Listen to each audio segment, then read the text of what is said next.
सगळ्यांना मनापासूनच्या शुभेच्छा व्यक्त करतो.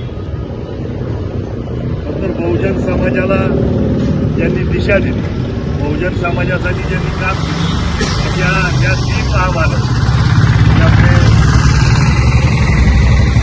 शाहू फुले आणि आंबेडकर त्यांच्या पुतळ्यामध्ये आपण अशी अभिवादन करण्यासाठी सगळेजण उभे आहोत. आणि मला वाटतं ज्यांनी न्याय, समता, बंधुता या सगळ्या गोष्टींचं आचरण आपल्या सर्वसामान्य लोकांनी एकत्रितपणे करावं यासाठी संविधान निर्माण केलं. आणि मला वाटतं त्या माध्यमातून त्यासाठी जे अथक असे प्रयत्न केले की एक चळवळ ज्यांनी उभी केली. मला वाटतं आपली महाडची जी चळवळ आहे नाही का, चौदार जायची एक कितीतरी मोजत योद्धक होतं. कारण त्या काळात संघटित होणं, एकत्रित येणं ही सोपी गोष्ट नव्हती.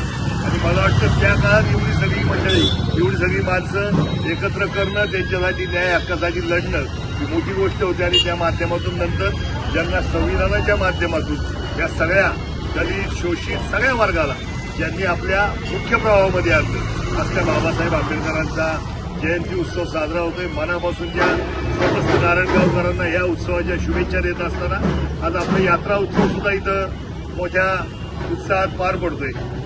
त्याच्या देखील शुभेच्छा व्यक्त करतो. आणि जसं सरपंचांनी सांगितलं की यात्रा उत्सव आपला आनंद निश्चित स्वरूपात तो आपण उत्सव साजरा केला पाहिजे.